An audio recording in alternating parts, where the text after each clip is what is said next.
اعوذ باللہ من الشیطان الرجیم بسم اللہ الرحمن الرحیم الحمد للہ رب العالمین والصلاة والسلام علی سید الانبیاء وخاتم المرسلین سیدنا وحبیبنا ابی القاسم محمد اللہم صلی علی محمد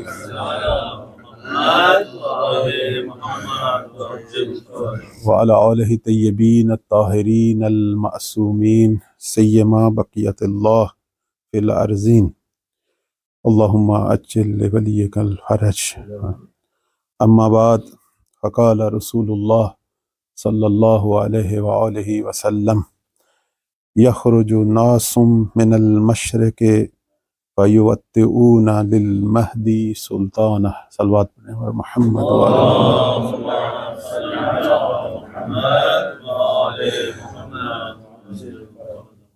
روز جمعہ پر برکت دن ہے، اور یہی دن انشاءاللہ ایک دن امام زمان اجل اللہ فرج الشریف کے ظہور کا دن ہے۔ اللہم صلی علی محمد وعلی محمد۔ پروردگار ہماری آنکھوں کو مولا کے دیدار اور ان کے ظہور سے منور فرمائے، اور ہمیں سچا خدمت گزار بنائے اپنے آقا اور مولا کا۔ گفتگو کا آغاز ایک بہت ہی معروف حدیث جو شیعہ سنی کتابوں میں موجود ہے۔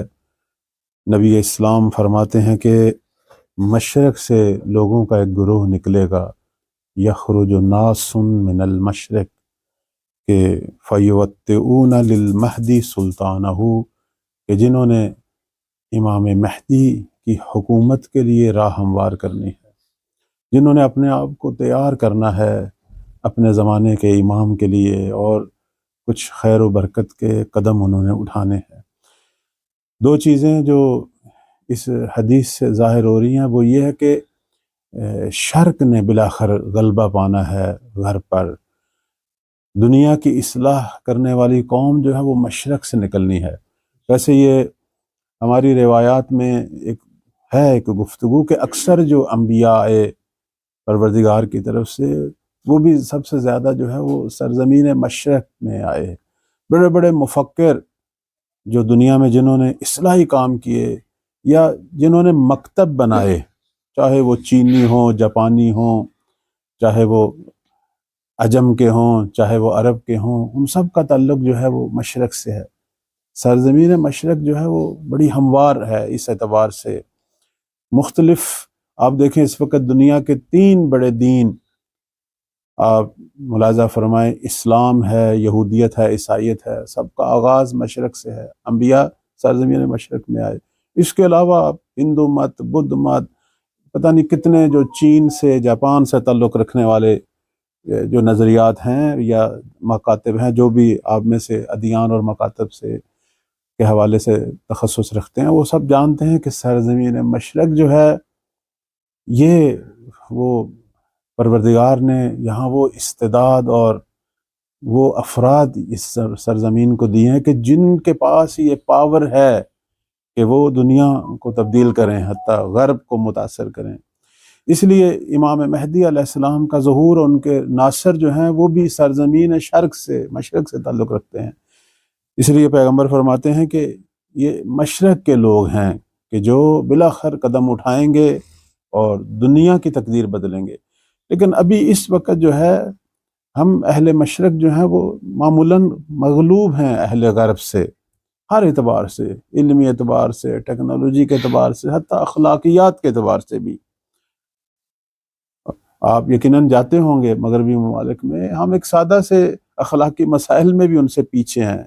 اس وقت اگر وہ ترقی میں ہیں، ارتقاء میں ہیں، انہوں نے 2 چیزوں پہ بہت کام کیا ہے۔ ایک مادی اعتبار سے بہت انہوں نے بڑے بڑے قدم اٹھائے، اور واقعاً دنیا باقی جو ہے وہ مصرف کنندہ ہے، استعمال کر رہی ہے، اور وہ ایجاد کر رہے ہیں۔ اگرچہ مشرق کے اندر بھی ہیں کچھ ممالک، جیسے کہ ہم مثال چائنا کے ساتھ دے سکتے ہیں، رشیا، یہ ٹھیک ہے کچھ حد تک، لیکن نہیں اس حد تک جس طرح ہونا چاہیے۔ اور دوسری جو چیز ہے وہ آپ کی خدمت میں عرض کریں، وہ اخلاقیات اور نظم زندگی، ان چیزوں میں وہ آگے بڑھ گئے ہیں۔ اس سے ہمیں جو چیز واضح طور پہ نظر آ رہی ہے وہ یہ ہے کہ اگر ہم واقعی ارتقاء کی طرف قدم بڑھانا چاہتے ہیں تو آئیں عملی زندگی میں اور اپنی تربیت پہ، اپنی اصلاح پہ، اپنی تغییر زندگی پہ کام کریں۔ ہمارے اہل مشرق کی جب زندگی اور جب ہمارا اپنا اجتماعی فردی جو نظام ہے، جب تک یہ تبدیل نہیں ہوگا، ہم کسی میں تبدیلی کی صلاحیت نہیں رکھ سکتے کہ کسی اور کو تبدیل کریں۔ درست ہے مشرق نے مغرب کو تبدیل کرنا ہے، کب؟ جب مشرق خود تبدیل ہوگا، جب اس کے اندر وہ قوم پیدا ہوگی کہ جنہوں نے امام مہدی صلوات اللہ علیہ کے لیے قدم اٹھانے ہیں، لیکن اس سے پہلے وہ اپنے لیے قدم اٹھا چکے ہیں۔ میں ابھی پڑھ رہا تھا، آپ سب نے بھی تلاوت کی دعائے ندبہ کا یہ جو جملہ ہے، کتنا اہم جملہ ہے کہ جس میں انسان کہتا ہے کہ بے ابی انت و امی و نفسی لکل وقا والحما۔ ہم یہ پڑھتے ہیں، یعنی اس طرح کے کتنے ہی جملے ہم پڑھتے ہیں، حتیٰ ہم زیارات پہ جاتے ہیں تو وہاں بھی امام معصوم جس کی زیارت کے لیے گئے، وہاں ان کو یہ خطاب کرتے ہیں بے ابی انت و امی، حتیٰ اس میں یہ بھی کہہ دیتے ہیں و نفسی و مالی، یعنی آپ پر میری جان، مال، سب کچھ قربان ہو۔ یہاں بھی یہی جملہ ہم نے کہا ہے، ہر جمعے کہتے ہیں کہ بے ابی انت و امی و نفسی لکل وقا والحما، کہ مثلا اے مولا آپ پر میرے باپ، میری ماں، میری جان، جو کچھ بھی میرے پاس ہے، وقا اور حما یعنی جتنا کچھ ہو سکتا ہے میں سب کچھ آپ کے لیے فدا کرنے کو تیار ہوں۔ سوال آیا واقعاً ایسا ہے یا نہیں؟ میں رات سن رہا تھا، آغا قمشہ الہی ایران کے بڑے مشہور محقق ہیں، وہ کہہ رہے ہیں کہ اگر کوئی شخص بیٹھے اور گھر میں اور کہے یا اللہ یا اللہ یا اللہ، تو اس سے وہ عارف تو نہیں بنے گا، فقط کہنے سے تو کوئی نہیں بنتا۔ اگر کسی کا انسان عاشق ہے، محب ہے، تو اس کی راہ میں قدم اٹھائے۔ دنیا میں بھی لوگ جو کسی چیز سے محبت کرتے ہیں اس کے لیے کوشش کرتے ہیں، کسی انسان سے محبت کرتے ہیں اس کے گھر تک پہنچنے کی کوشش کرتے ہیں، اس کے کوچے تک پہنچتے ہیں، اور بلاخر اس کی منش پہ چلتے ہیں تاکہ وہ اسے پسند کرے۔ اور اگر شہرت ہے، اگر رزق ہے، اگر پیسہ ہے، تو وہ گھر میں بیٹھ کے کہی جائے کہ پیسہ پیسہ پیسہ، یا کسی انسان سے عشق کرتا ہے، اس کا نام گھر میں بیٹھ کے تسبیح لے اور دن رات کہتا رہے، اس کا عشق اسے حاصل نہیں ہوگا، نہ وہ پیسہ اسے حاصل ہوگا، نہ اس کی توجہ حاصل ہوگی۔ اگر ہم خدا کو چاہتے ہیں تو اس کے تقرب کے لیے قدم اٹھائیں۔ اس لیے آپ دیکھیں کہ ہر عبادت کے شروع میں نیت قربتاً اللہ کا فلسفہ بھی یہی ہے کہ واقعاً ہم اس چیز کو سمجھیں کہ قربت میں قدم اٹھانے ہیں۔ خدائی لوگ وہ ہیں کہ جو قریب ہیں خود خدا کے، ورنہ خدا تو سب کے قریب ہے، خدا کی طرف سے تو دوری نہیں ہے، وہ تو ہر انسان کی شارک سے زیادہ اس کے قریب ہے۔ مسئلہ یہ ہے کہ ہم اس کے قریب نہیں ہیں۔ یہ ساری چیزیں، عبادتیں، ہمارا پڑھنا، ہمارے باقی سارے کار خیر کیوں کہتے ہیں تقرباً اللہ ہو، تاکہ یہ سارا وسیلہ بنے پروردگار کے قریب جانے کا۔ اسی طرح ولی زماں ہم سب کے قریب ہیں، ایک لحظہ بھی ہم سے غافل نہیں ہے۔ وہ جو غافل ہے وہ میں ہوں، ہم جیسے لوگ ہیں، وہ ہمارے حالات سے ہمیشہ مطلع ہیں۔ وہ جو ان سے مطلع نہیں ہے، جو ان کو بھلا دیتا ہے، کبھی آ گیا نام تو لے لیتا ہے، ورنہ ہم اپنی روزمرہ کی زندگی اپنی زندگی گزار رہے ہیں۔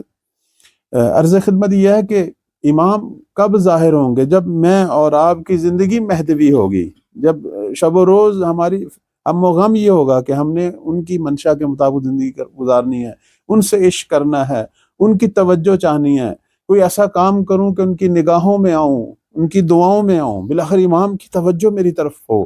ایک لحظہ توجہ امام کی بہت بہت بڑی بات ہے۔ ایک لحظہ توجہ انسان کو حاصل ہو جائے، انسان بدل جاتا ہے۔ بڑے بڑے اولیاء کی نگاہ جو ہے وہ بدل دیتی ہے انسانوں کو۔ اس پر بہت سارے واقعات ہیں، آپ سب اہل علم ہیں، آپ سب جانتے ہیں، لیکن وہ توجہ خاص، ورنہ امام تو ہر ایک کو دیکھتے ہیں، امام تو کفار اور منافقین کو دیکھتے ہیں، مومنین کو بھی دیکھتے ہیں۔ وہ رحمت ہے پروردگار کی، اس کی نگاہ ہر ایک پہ پڑتی ہے۔ لیکن آپ خود جانتے ہیں جب باران رحمت بھی نازل ہوتی ہے تو وہ ہر جگہ پہ نازل ہوتی ہے، امام کی بھی نگاہ ہر ایک پہ پڑتی ہے۔ وہ قلب ہے آمادہ ہیں جو اس نگاہ سے استفادہ کرتے ہیں اور اپنی ارتقاء میں قدم اٹھاتے ہیں۔ جیسے جب بارش ہوتی ہے تو ایک جگہ سے خوشبو اٹھتی ہے اور ایک جگہ سے بدبو اٹھ رہی ہے، کیوں؟ وہ جگہ اس انداز کی بنی ہوئی تھی کہ وہاں سے خوشبو اٹھنی تھی اور یہاں سے بدبو اٹھنی تھی. ایک جگہ پہ گل و گلزار ہے، ایک جگہ پہ باغ جو ہیں وہ اسی باران رحمت سے جو ہیں وہ آپ دیکھتے ہیں دنیا میں باغات بن رہے ہیں، بہترین فصلیں، اور ایک جگہ پہ کیچڑ ہے اور گندگی بڑھ رہی ہے. ایک جگہ پہ لوگ رحمت مانگ رہے ہیں اور ایک جگہ پہ لوگ شکوے کر رہے ہیں پروردگار سے. یہ کیا مصیبت ڈال دی ہے؟ سارا جو ہے وہ ہمارا زندگی کا نظام اس سے خراب ہو گیا ہے، چونکہ وہ اپنے کیے ہوئے کاموں کی وجہ سے وہ پھنس جاتے ہیں اور دشنام رحمت الہی کو دیتے ہیں. امام کی نگاہ ہم سب پہ پڑتی ہے، لیکن مسئلہ یہ ہے کہ کس کا قلب بیدار ہے، کون غافل ہے، کون زندہ ہے، کون مردہ ہے، کون بیدار ہے. اہل شرک پہلے خود بیدار ہوں گے، پھر امام کو بھی سمجھیں گے، پھر وہ اس جماعت میں بدلیں گے جس جماعت کا انتظار 1100 سال سے زہرا کا بیٹا کر رہا ہے. صلوات پڑھیں بر محمد و آل محمد.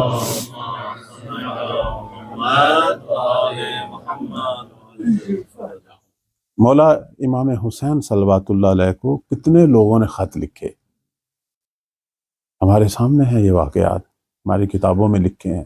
کتنے ہی لوگوں نے خط لکھے، بعض کہتے ہیں 17,000 خط. بڑی بات ہے، شاید اس سے بھی زیادہ ہوں.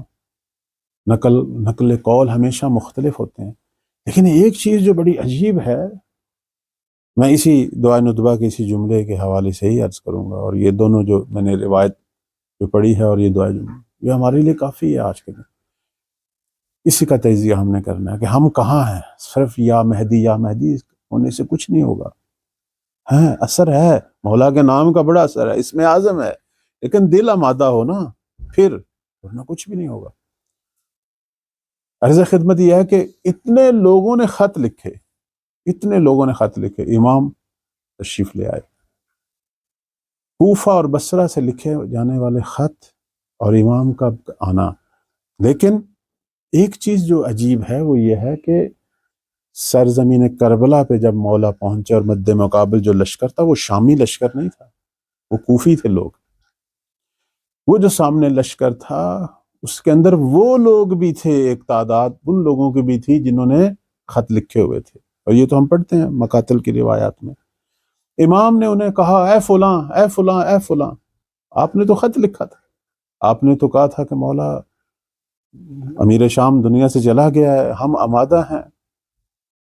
بلکہ عجیب عجیب عبارتیں خطوں کی. اب دیکھنا انسان جب کہتا ہے لکھتا ہے، جیسے ہم کہتے ہیں مجلس پڑھنے والا خطیب یا وہ شاعر جب اشعار پہ آ جائے، اس کا ذوق آ جائے تو بہت کچھ کہہ دیتا ہے. ہم بھی بہت کچھ کہتے ہیں.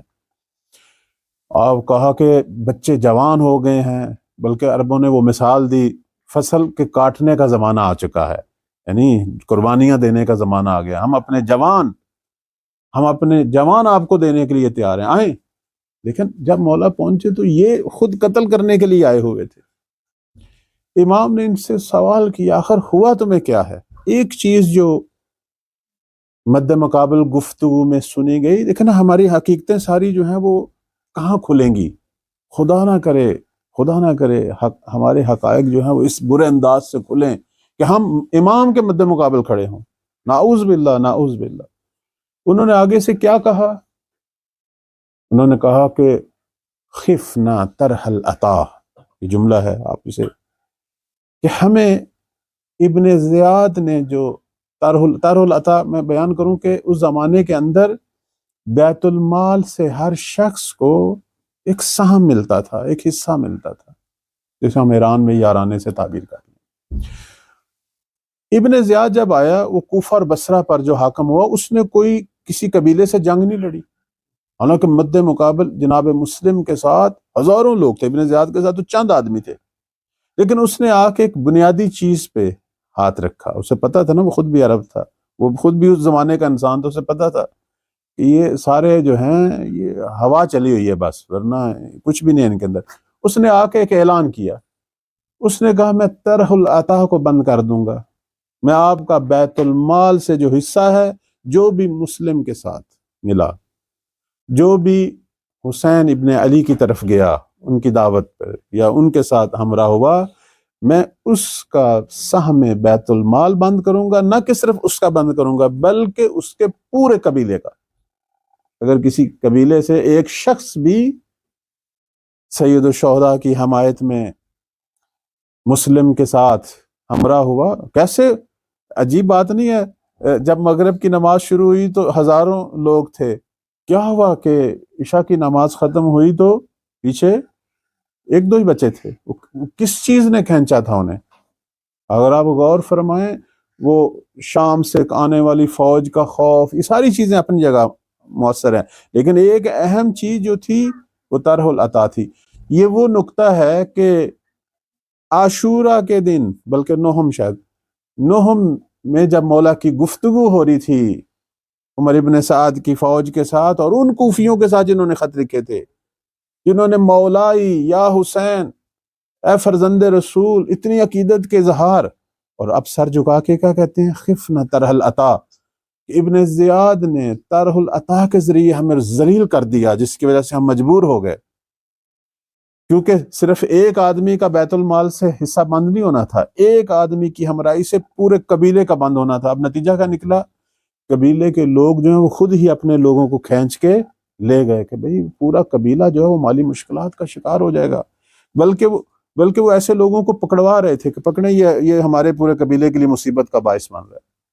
آپ کبھی غور فرمائیں، جناب حبیب ابن مظاہر اور جناب مسلم بن عوف جب نکلے ہیں تو ان کے قبیلے نے ان سے برات کا اظہار کیا، کیوں؟ طرح العطا کے خوف کی وجہ سے، کہیں سے، حالانکہ یہ سردار تھے قبیلے کے، لیکن وہ پورا قبیلہ پیچھے ہٹ گیا۔ وہ کیوں نہیں ساتھ نکلا؟ بعد میں بھی انہوں نے کیوں نہیں حمایت کی؟ اس لیے نہیں کی، کہیں ہمارا جو ہے وہ طرح العطا۔ ایک چیز ہے مال ہماری زندگی میں، مادی زندگی میں ایک اہم نقطہ مال ہے، لیکن وہ کتنا اہم ہے، وہیں سے ساری حقیقتیں کھل گئیں۔ وہ خط لکھنے، وہ دعوے، وہ نعرے، وہ جلسے، وہ جلوس، اس نے آ کے صرف طرح العطا کو بہانہ بنایا۔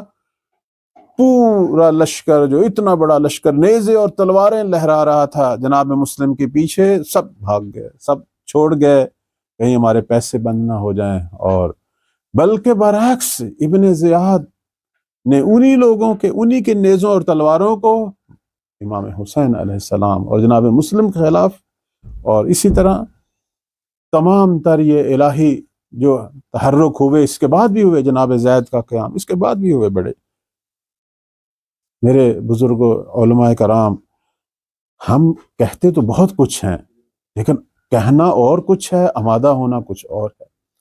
عرض خدمت یہ ہے کہ واقعاً ہم اس نقطے پہ پہنچے ہوئے ہیں کہ سب کچھ، اپنا سب کچھ جو ہے اپنے زمانے کے امام کے لیے قربان کریں۔ بہت بڑی بات ہے، خدا کرے، اللہ کرے ہم سب پہنچے ہوئے ہوں۔ اگر نہیں پہنچے تو سمجھ جائیں امام مہدی علیہ السلام کی غربت اور تنہائی کا راز کیا ہے۔ درست ہے باہر کی دنیا بڑی تبدیل ہو رہی ہے، ہم بہت کچھ دیکھ رہے ہیں، اپنے اس چند سالہ زندگی میں ہم نے بہت کچھ دیکھ لیا، یہ سب عبرت ہے۔ بڑے بڑے اقتدار گرتے ہوئے دیکھ لیے، بڑے بڑے فرعون گرتے ہوئے دیکھ لیے، خون کی ندیاں بہتے ہوئے دیکھ رہے ہیں، خون ریزی دیکھ رہے ہیں، قتل و غارت دیکھ رہے ہیں، لیکن کہاں؟ مشرق کے اندر جن لوگوں نے اپنے آپ کی اصلاح نہیں کی، نہ اپنی فکری اصلاح کی، نہ اپنی مادی اعتبار سے اصلاح کی، نہ اپنی روحانی اصلاح کی، اس وقت وہی عبرت کا نشانہ بنے ہوئے ہیں۔ شیطان بہت زیادہ کام کر رہا ہے مشرقی ممالک میں، اور بالخصوص مسلمان ممالک میں، اور سب سے زیادہ مکتب اہل بیت کے پیروکاروں میں، سب سے زیادہ کام ان میں کر رہا ہے۔ 3-4 جگہ سے ضربیں لگا رہا ہے، مادی اعتبار سے آپ خود دیکھ رہے ہیں، مادی اعتبار سے بدترین ضربیں ہمیں لگ رہی ہیں، فکری اعتبار سے جو افتراق ہے اس وقت خود ہمارے تشیع میں، کیونکہ شیطان کو مشرق سے ڈر لگتا ہے، یہاں سے امام مہدی علیہ السلام کا اور ان کے ساتھیوں کا خروج ہے۔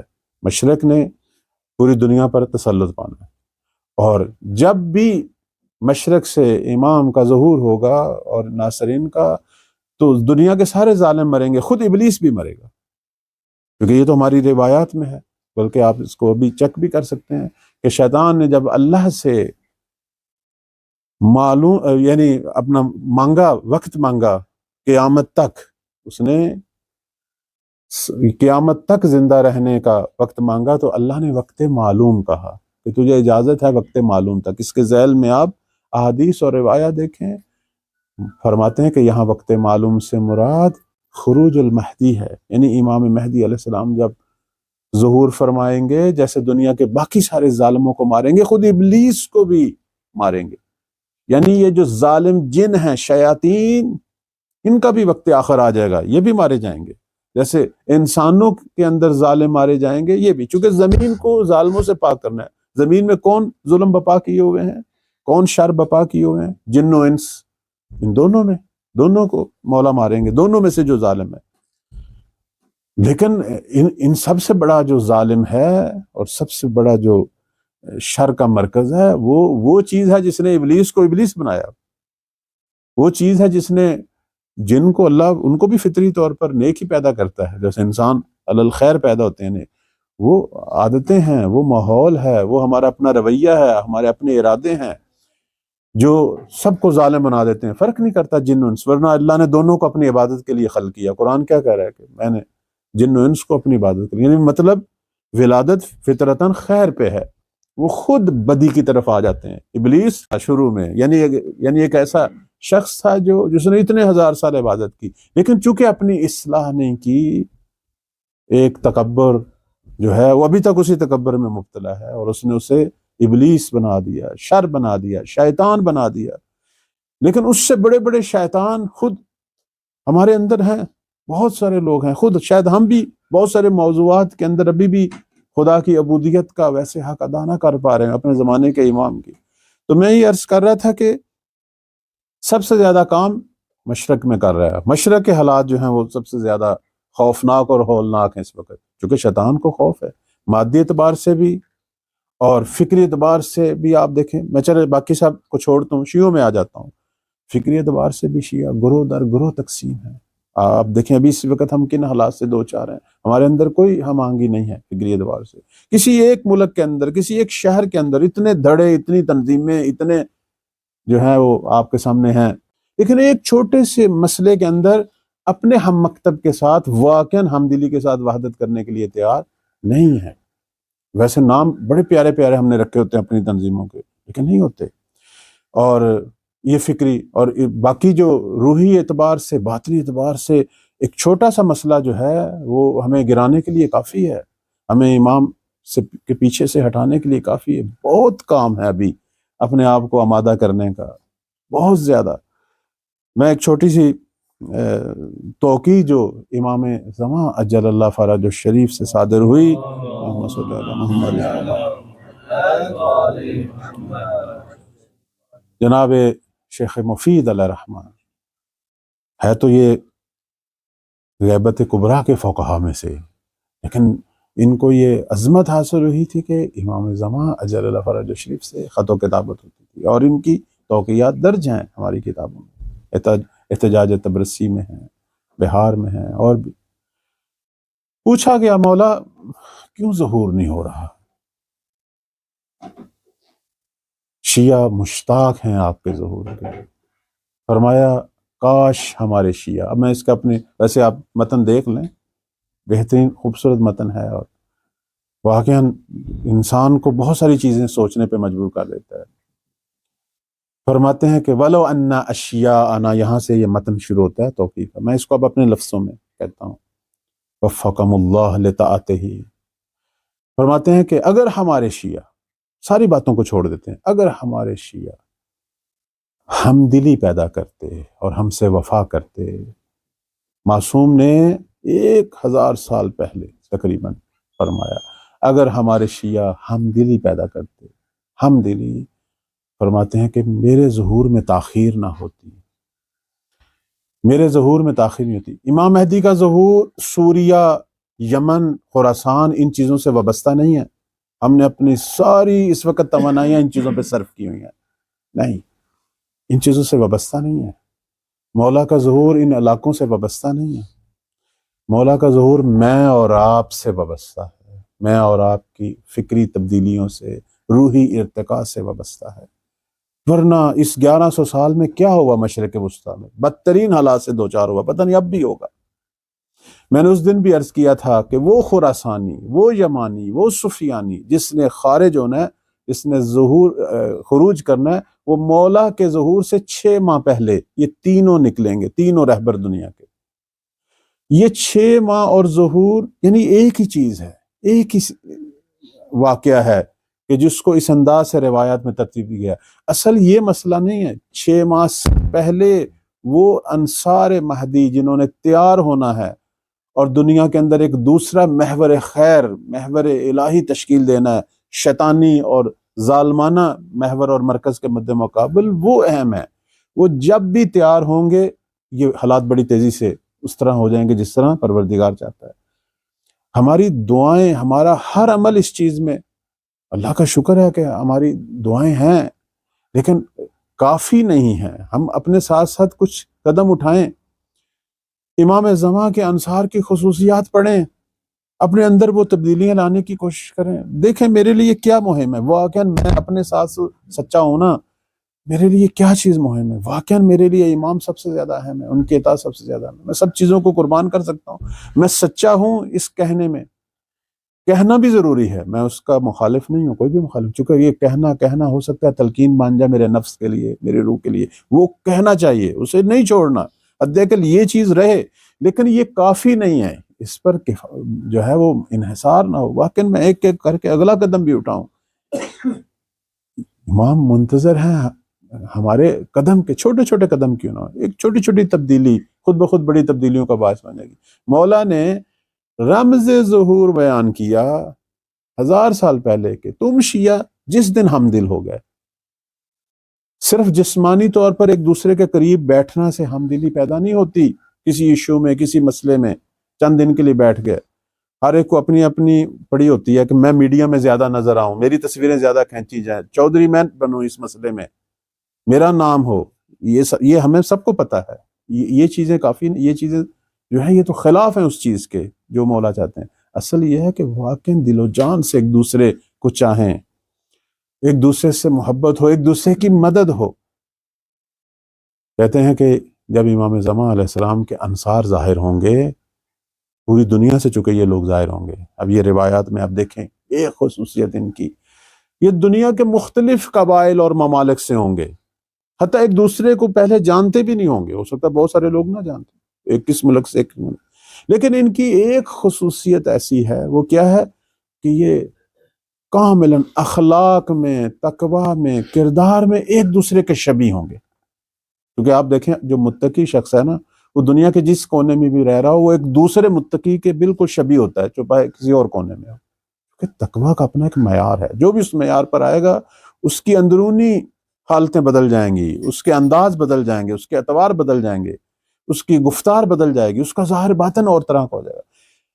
تو روایات کہتی ہیں کہ مہدی کے ناصر اتنے ایک دوسرے کے شبیہ ہوں گے، چاہے وہ مختلف زبانوں سے، مختلف ملتوں سے تعلق رکھتے ہیں، معصوم فرماتے ہیں اتنے شبیہ ہوں گے کہ جو بھی انہیں دیکھے گا وہ سمجھے گا یہ ایک ہی ماں باپ کی اولاد ہے،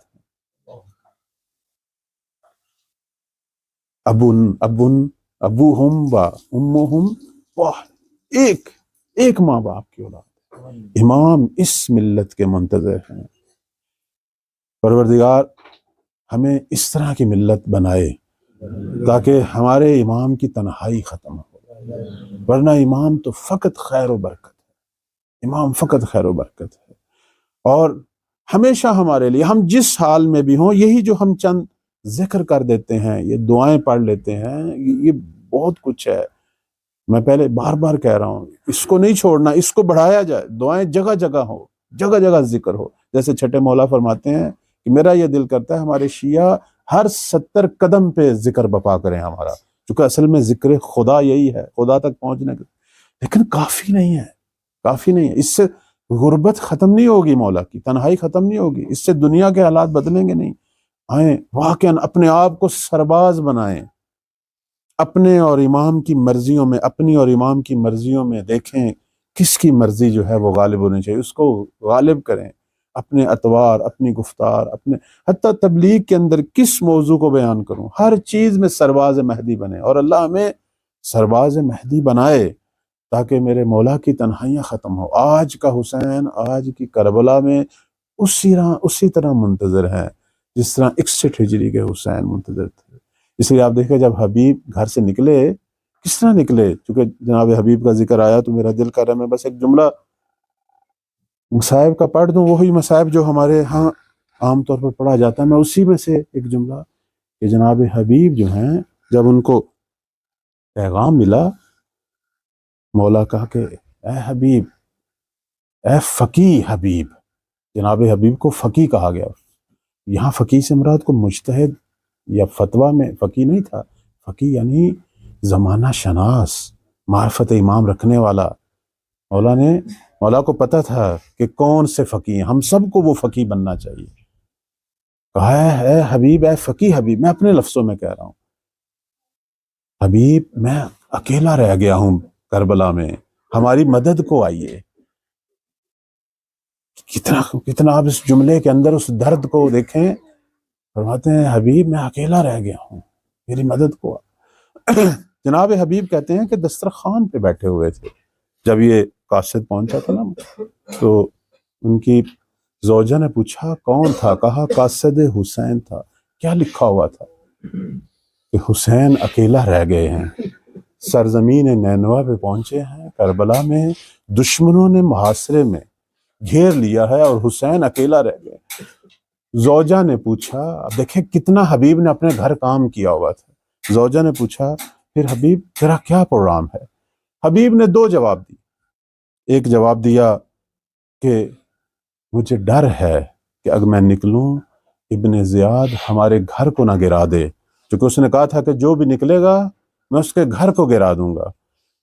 حیران ہوئی زوجہ، اس نے کہا حبیب زہرا کا بیٹا ادھر تنہا ہو گیا ہے اور تو اپنے گھر کی فکر میں ہے۔ اللہ پھر کہنے لگا قاسم کی ماں، مسئلہ یہ ہے کہ میں بوڑھا ہو گیا ہوں، شاید میں اس طرح جس طرح نصرت کرنی چاہیے شاید زمانے کے امام کی نصرت نہ کر سکوں۔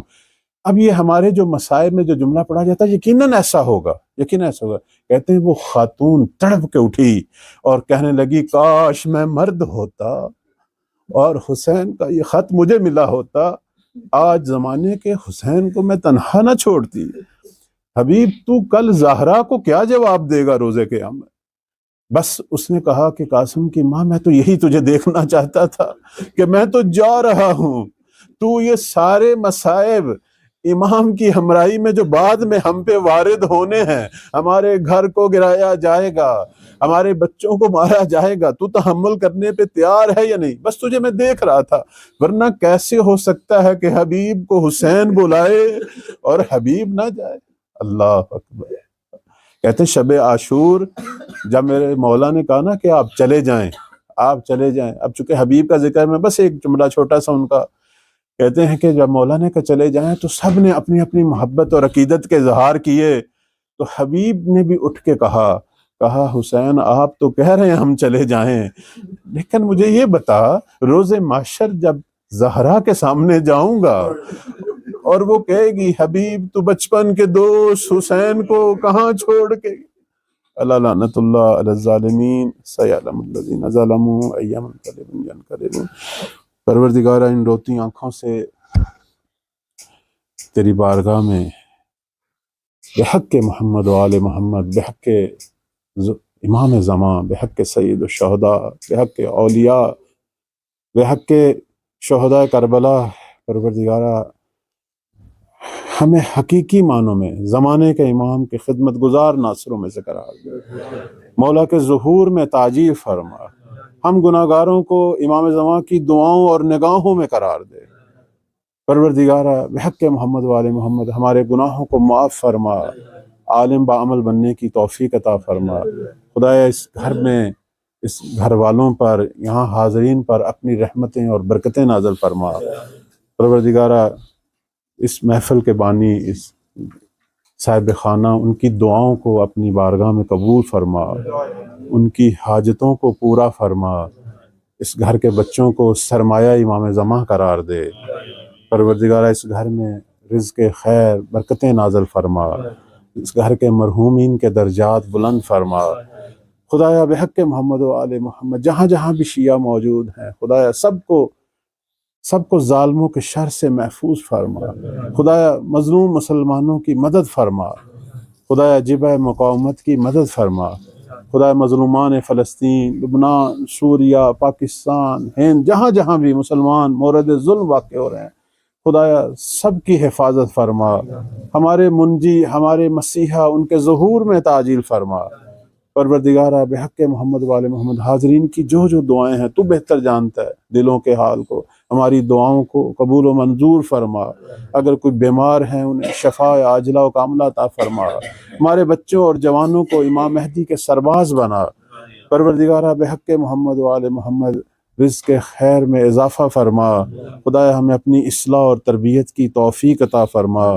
پروردگارہ حاضرین کے مرحومین کے درجات بلند فرما، شہدائے ملت تشیع جہاں جہاں بھی اس وقت آپ دیکھیں ظلم واقع ہو رہا ہے اور لوگ دنیا سے جا رہے ہیں، خدایا سب کی مغفرت فرما، خدایا سب کو محمد وآل محمد کے ساتھ محشور فرما۔ اللہم تقبل منا انک انت السمیع العلیم برحمتک یا ارحم الراحمین۔ بانی محفل کے مرحومین، حاضرین کے مرحومین، شہدائے مقاومت، سب کے لیے ایک سورہ فاتحہ۔ بسم اللہ الرحمن الرحیم۔